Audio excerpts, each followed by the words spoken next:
here's the practical execution of that. So I want Emberfangs, right? And I'm already planning on printing a bunch of them. So if I'm gonna burn up all these FSP kits, I might as well have the opportunity to double those charges. So I still have 5 more Blue Galaxy charges. If I'm gonna hammer this the Fjord Storm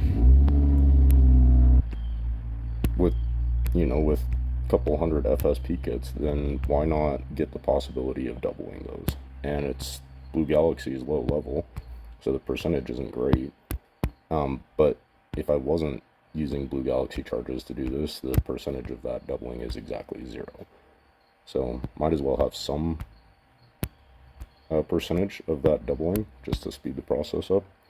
And the level on the Blue Galaxy is what? 245 forge points. And then get another 10 charges and rinse and repeat. This one, I don't think anything is doubled off of this level. Maybe 1 or 2. But again, it's a disposable Blue Galaxy level. As soon as I finish up those last 2 charges, I'll flip Blue Galaxy again and repeat the process. Alright, next level up. Let's see how this one pans out. We're on 37, so 50% chance, which, I mean, realistically, at level 90, your percentage is what, like 65? So the plus or minus 10% is really not that big of a deal. But look at the cost of the level, 230 to flip it. Let's keep going on the Fjord Storm, see if we get a couple more doubles this round.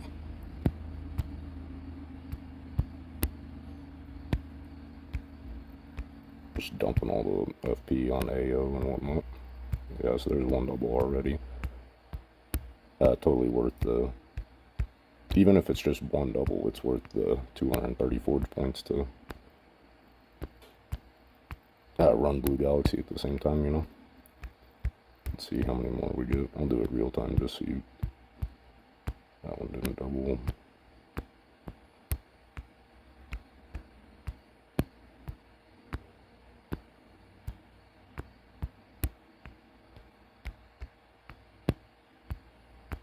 There's another double. You get the idea. I'll finish it up, but the biggest complaint with the Blue Galaxy thing is, well, it's going to mess up my timer, right? Because I'm running so many levels of Blue Galaxy that my whole city collection timer is going to get screwed up. Not really. If you're collecting every building in your city over the course of Blue Galaxy levels, you'll lose, I don't know, maybe 15 minutes a day on your collection.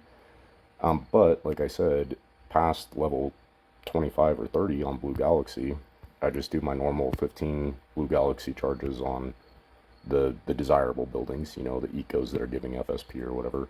And then the levels that I'm running after that are just FSP on whatever it is that I'm hammering. There's another double, so there's 3 doubles off of this single level, and it cost me 230 forge points to initiate that. Towards the end of this project, after I accumulate more FSP, I'm going to burn all those on the internal market. But for this session of Blue Galaxy, I'm just hammering the Fjord Storm. And the timer thing is really not as inconvenient as people think it will be. My city collection, like the city collection itself, was an hour and 15 minutes ago. So my Blue Galaxy is now an hour behind the rest of my city, but that's totally fine. I'm going to continue running my Blue Galaxy just for the rest of the day, and like I have to go to work, so I'm not going to be able to babysit it, but I'll check on it every 30 minutes or so, and if the level's ready, I'll flip it, double dip the Fjord Storm again, and just throughout the day run another 15 levels, and then leave it primed, so tomorrow morning, I'm just going to flip it. I'm not going to wait for the timer, because the timer is going to be at 10 o'clock at night, so I'll just flip it, lose 1 double dip, potentially. But remember, disposable levels. That's what's cool about deleting Blue Galaxy, is I'm not emotionally attached to the double dip. I'm just going to force it to flip in the morning, and then use 1 FSP kit to start my Fjord Storm and my city collection, and just repeat the process. So you lose 1 double dip and 1 FSP kit from your collection, but your collection actually stays on time. And in the grand scheme of things, the trade-off is that I've printed 4 Emberfangs today, so the FSP kit that I lost is pretty much paid for by itself in one day, right? And then long term, it'll be FSP profitable. Make sense? Talk to you later, bro.